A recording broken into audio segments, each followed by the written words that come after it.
જય શ્રી કૃષ્ણ દર્શક મિત્રો, મારી યુટ્યુબ ચેનલ અમૃતવાણીમાં આપ સૌનું હાર્દિક સ્વાગત છે। આજે આપણે આ વિડીયોમાં સાંભળીશું અન્નપૂર્ણાના વ્રતની કથા, પૂજા વિધિ અને તેનું મહાત્મય। જો આપને મારો વિડીયો પસંદ આવે તો ચેનલને લાઈક, શેર અને સબસ્ક્રાઇબ કરો, જેથી નવા આવનારા વિડીયોના નોટિફિકેશન તમને મળતા રહે અને મારા વિડીયો આપ સુધી તુરંત પહોંચી શકે। માગશર માસની શુક્લ પક્ષ છઠ તિથિથી અન્નપૂર્ણા વ્રત શરૂ થાય છે। આ દિવસે પ્રાતઃ કાળે સ્નાનાદિથી પરવારી અન્નપૂર્ણાનું વ્રત કરનારી સ્ત્રી સૂતરના 21 તારનો દોરો 21 ગાંઠ વાળી એક ગાંઠેમાં અન્નપૂર્ણાનું નામ બોલી જમણા હાથે બાંધે છે અથવા તો ગળામાં ધારણ કરે છે। આ વ્રત દરમિયાન સ્ત્રીઓ ઉપવાસ અથવા એક ટાઈમ ભોજન લે છે। વ્રત પૂરું થયા બાદ દોરાને જળમાં અથવા તો પૂજા સ્થાનમાં રાખે છે। આ વ્રત પૂરી આસ્થા અને શ્રદ્ધાથી કરવામાં આવે તો માં અન્નપૂર્ણાની કૃપા પ્રાપ્ત થાય છે અને અન્નના ભંડાર ભરપૂર રહે છે। માં અન્નપૂર્ણાને માતા પાર્વતીનું સ્વરૂપ માનવામાં આવે છે। માતાના આ સ્વરૂપનું એક ચિત્તે ધ્યાન ધરવાથી માનસિક શાંતિનો અનુભવ થાય છે। આ વ્રત કરવાથી ઘરમાં અન્નની કદી કમી નથી આવતી અને સુખ શાંતિ હંમેશા જળવાયેલા રહે છે। માં અન્નપૂર્ણાના વ્રતની વિધિ। માગશર માસનું અન્નપૂર્ણા માતાનું વ્રત એ પૂરા 21 દિવસનું હોય છે, પણ જો 21 દિવસ વ્રત ન થઈ શકે તો 11 દિવસ પણ આ વ્રત કરી શકાય અને જો 11 દિવસ પણ આ વ્રત ન થઈ શકે તો એક દિવસ માટે પણ જરૂરથી આ વ્રત કરવું જોઈએ। સવારે નિત્ય કર્મથી પરવારીને લાલ રંગના વસ્ત્ર ધારણ કરવા। આ વ્રતમાં 21 ગાંઠના દોરાનો સવિશેષ મહિમા છે। આ માટે લાલ રંગનો દોરો લેવો અને તેમાં 21 ગાંઠ બનાવવી। એક બાજુ પર માતા અન્નપૂર્ણાની તસવીર મૂકવી। આ તસવીરની સન્મુખ 21 ગાંઠનો દોરો મૂકવો। આસ્થા સાથે માં અન્નપૂર્ણાની પૂજા કરી વ્રતનો સંકલ્પ કરવો। સ્ત્રીઓએ જમણા હાથમાં લાલ દોરો બાંધવો અને પુરુષોએ ડાબા હાથમાં બાંધવો। ભૂખ્યા પેટે માં અન્નપૂર્ણાની વાર્તા વાંચવી। યાદ રાખો, ભૂખ્યા પેટે વાર્તા વાંચવા કે સાંભળવાથી જ વ્રતનું પૂર્ણ ફળ પ્રાપ્ત થાય છે। વાર્તા વાંચ્યા પછી જ કંઈક ગ્રહણ કરવું। વ્રતમાં માત્ર ફળ જ ગ્રહણ કરવા। ત્યારબાદ સાંજે એકટાણું કરી શકાય, પણ વ્રત દરમિયાન માત્ર સાત્વિક ભોજન જ ગ્રહણ કરવું જોઈએ। 21 દિવસે વ્રત પૂર્ણ થાય ત્યારે શક્ય હોય તો કુંવારિકાઓને ભોજન કરાવવું અથવા તો બટુકોને જમાડવા, સાથે જ તેમને ગમતી હોય તેવી ભેટ આપવી। માન્યતા અનુસાર આ ઉપાયથી માતા અન્નપૂર્ણા ઝડપથી પ્રસન્ન થાય છે અને ભક્તને મનોવાંછિત ફળની પ્રાપ્તિ કરાવે છે। માં અન્નપૂર્ણાનો ફળદાયી મંત્ર। અન્નપૂર્ણે સદાપૂર્ણે શંકર પ્રાણ વલ્લભે જ્ઞાન વૈરાગ્ય સિદ્ધિયર્થમ ભિક્ષામ દેહી ચ પાર્વતી માતા ચ પાર્વતી દેવી પિતા દેવો મહેશ્વરઃ બાંધવાહ શિવ ભક્તાશ્વ સ્વદેશો ભુવનત્રયમ। જે વ્યક્તિ નિત્ય રસોઈનો પ્રારંભ કરતા પૂર્વે ઉપરોક્ત અન્નપૂર્ણા મંત્રનું સ્મરણ કરે છે તેના ઘરમાં ક્યારેય ધાન્યની ખોટ નથી વર્તાતી। એમાં પણ અન્નપૂર્ણા વ્રતના દિવસોમાં જરૂરથી આ મંત્રનો જાપ કરવો જોઈએ। 108 વખત આ મંત્રનો જાપ કરવો વિશેષ લાભદાયી બની રહેશે। માતા અન્નપૂર્ણાના વ્રતની ફળ પ્રાપ્તિ। માતા અન્નપૂર્ણાનું વ્રત અખૂટ આશીષની પ્રાપ્તિ કરાવનારું મનાય છે। મૂળે માં અન્નપૂર્ણા ધાન્યની પ્રાપ્તિ કરાવનારા છે, એટલે કે આ વ્રત કરનારે સર્વપ્રથમ તો અખૂટ ધાન્યના આશીષ પ્રાપ્ત થાય છે। કહે છે કે જે વ્યક્તિ આસ્થા સાથે આ વ્રત કરે છે તેના ઘરમાં ક્યારેય ધાન્યની ખોટ નથી વર્તાતી। દેવી ન માત્ર ધાન્યના પણ ધનના ભંડાર પણ ભરેલા રાખે છે અને ધીમે ધીમે વ્રત કરનારી સમૃદ્ધિ પણ વધતી જાય છે। કહે છે કે માં અન્નપૂર્ણાના આશીર્વાદથી બુદ્ધિહીનને બુદ્ધિની અને વિદ્યાની પ્રાપ્તિ થાય છે। માં અન્નપૂર્ણા નિસંતાનને સંતતિના શુભ આશીષ પ્રદાન કરે છે। માં અન્નપૂર્ણા એટલે માતા પાર્વતીનું સ્વરૂપ। સૃષ્ટિનું ભરણ પોષણ કરનાર, કીડીને કણ અને હાથીને મણ આપનાર દેવી માં એટલે માં અન્નપૂર્ણા। માં પાર્વતીનું એક સ્વરૂપ અન્નપૂર્ણા છે। તેમની ભક્તિ કરવાથી ધન ધાન્યના ભંડાર ભરપૂર રહે છે। ઘર કુટુંબમાં રિદ્ધિ સિદ્ધિનો વાસ થાય છે। ભગવાન દેવાધિદેવ મહાદેવ ભિક્ષા માંગીને જીવન વ્યતીત કરી રહ્યા હતા। તેમની સાથે લગ્ન ગ્રંથિથી બંધાયા પછી માં અન્નપૂર્ણા બન્યા અને ભગવાન શિવને ભિક્ષા માંગવામાંથી મુક્તિ મળી। માં અન્નપૂર્ણાના વ્રતથી રિદ્ધિ સિદ્ધિ મળે છે।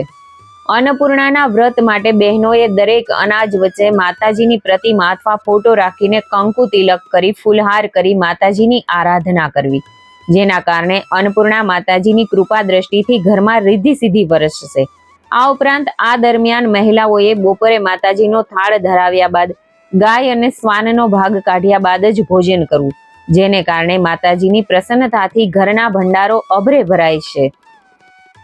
આ વ્રતનો મહિમા અપરંપાર છે. વ્રત કરનારે વ્રતનો ભંગ ન થાય તેનું ખાસ ધ્યાન રાખવું જોઈએ.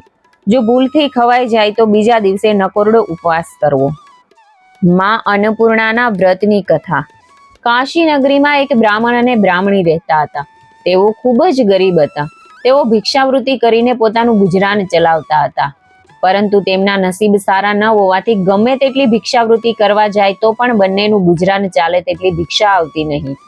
એક દિવસ બ્રાહ્મણ ભિક્ષા લેવા માટે જતો હતો ત્યારે બ્રાહ્મણીએ કહ્યું કે આજે ભિક્ષા માટે નથી જવું, કારણ કે તમે ભિક્ષા માંગીને આવો છતાં પણ આપણું ગુજરાન ચાલતું નથી.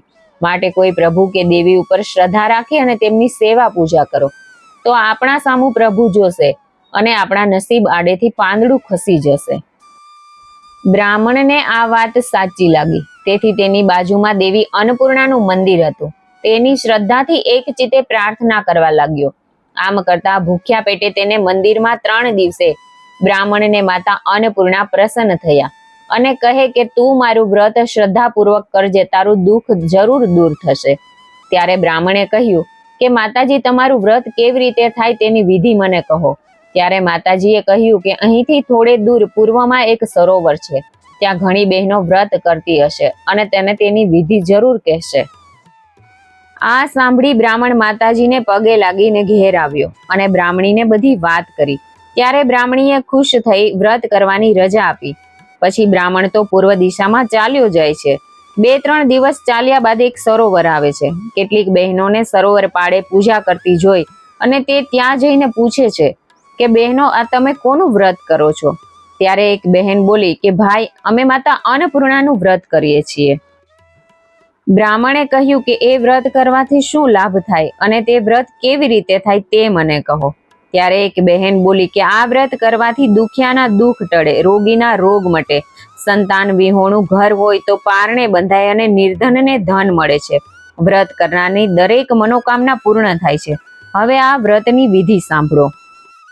આ વ્રત માગશર સુદ 6 થી લઈને 21 દિવસ સુધી કરવાનું હોય છે. વ્રત કરનારે સૂતરના દોરાની 21 શેર લઈને 21 ગાંઠ મારવી. 21 દિવસ એકટાણું કરવું અને બને તો ઉપવાસ કરવો.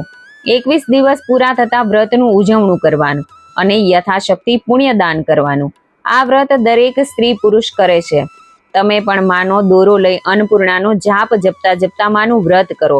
તમારી મહેચ્છા માતાજી જરૂર પૂરી કરશે. બ્રાહ્મણ તો ઘેર આવી વ્રતની વિધિ કરી વ્રત કરવા માંડ્યો અને વ્રતના પ્રથમ દિવસે જે પતિ પત્ની આનંદથી બહાર વાતો કરતા બેઠા હતા ત્યારે એકાએક પોતાના રહેવાનું ઘર પડ્યું. પરંતુ આમાં માની જરૂર કંઈક મહેચ્છા હશે તેમ માની બંને પતિ પત્નીએ ઘરનો કાટમાળ દૂર કરવા માંડ્યો. તો સોના મહોરથી ભરેલો એક ચરુ મળ્યો. એમાંથી 2-4 સોના મહોર વેચતા તેમાંથી ઘણા પૈસા આવ્યા અને તેમાંથી બંને પતિ પત્નીનું નવું સરસ મકાન લઈ અને રહેવા લાગ્યા. એક દિવસ બ્રાહ્મણીએ પોતાના પતિને કહ્યું કે માતાજીએ તમને ઘણું જ ધન આપ્યું છે, તો ધનના વાપરનારની ખોટ છે. તમે મારું કહ્યું માનો અને તમે બીજી પત્ની લાવો. ત્યારે બ્રાહ્મણે ના પાડી. ત્યારે બ્રાહ્મણી કહે છે કે તમને લાગે છે કે જો તમે બીજી પત્ની લાવશો તો મને દુઃખ પડશે, તો તમે એક બીજું મકાન લઈ આપો અને કાયમ માટેની ખોરાક બાંધી દો, તેથી તમને મારી ચિંતા રહે નહીં. આમ ઘણી સમજાવટને અંતે તે બીજી પત્ની લાવ્યો, જેથી જૂની પત્ની નવા મકાનમાં રહેવા લાગી અને જૂના મકાનમાં નવી પત્ની અને તેનો પતિ રહેવા લાગ્યા. એવામાં માગશર માસ આવતા બ્રાહ્મણને અન્નપૂર્ણામાનું વ્રત કરવાનો દિવસ આવ્યો, જેથી તે જૂના પત્નીના ઘરે ગયો અને પતિ પત્નીએ સાથે અન્નપૂર્ણામાનો દોરો લીધો અને વ્રત કરવા લાગ્યા.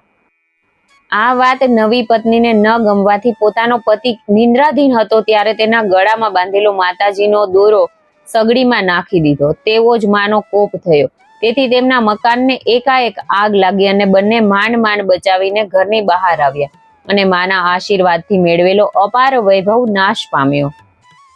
આ બાજુ નવી પત્ની સુખની સગી હોવાથી તે તો પોતાના પિયર રહેવા ચાલી ગઈ અને બ્રાહ્મણ તો ઉદાસ થઈને બેઠો હતો. આ વાતની પોતાની જૂની પત્નીને ખબર પડતા તે આવી અને પોતાના પતિને તેના ઘેર લઈ ગઈ અને પોતાના ગળામાં જે દોરો હતો તે પોતાના પતિના ગળામાં નાખ્યો અને માં અન્નપૂર્ણાના ચરણોમાં પડીને માફી માંગી અને શ્રદ્ધા ભક્તિથી પ્રાર્થના કરવા લાગ્યો. આથી માતાજી પ્રસન્ન થયા અને રાત્રે બ્રાહ્મણના સ્વપ્નમાં આવ્યા. કહે છે કે તારે સંતાનની ખોટ હતી તો મને કહેવું હતું ને, નવી પત્ની શા માટે કરી? જ્યાં હું તારી ઉપર પ્રસન્ન થઈશું અને 9 માસ પછી તારી જૂની પત્નીને પેટે પુત્ર થશે. તારા મુખે સરસ્વતીએ મંત્ર લખ્યો છે, તેથી તારી ખ્યાતિ પણ દેશ પરદેશમાં વધશે. હવે બીજી વાર ભૂલ ન કરતો. આ બાજુ રમતા રમતા 9 માસ પૂરા થઈ ગયા અને જૂનીને પુત્ર જન્મની પ્રાપ્તિ થઈ અને સુખ શાંતિથી રહેવા લાગ્યા. આ વાતની નવી પત્નીને ખબર પડતા તે પણ આવી અને પોતાના ભૂલની માફી માંગી અને માતા અન્નપૂર્ણાનું વ્રત કરવાનો સંકલ્પ કર્યો અને સુખ શાંતિમાં રહેવા લાગ્યા. જય અન્નપૂર્ણામાં. જેવા બ્રાહ્મણ પતિ પત્નીને ફળ્યા તેવા વ્રત કરનાર, વાર્તા વાંચનાર અને સાંભળનારને ફળજો. જય માતાજી.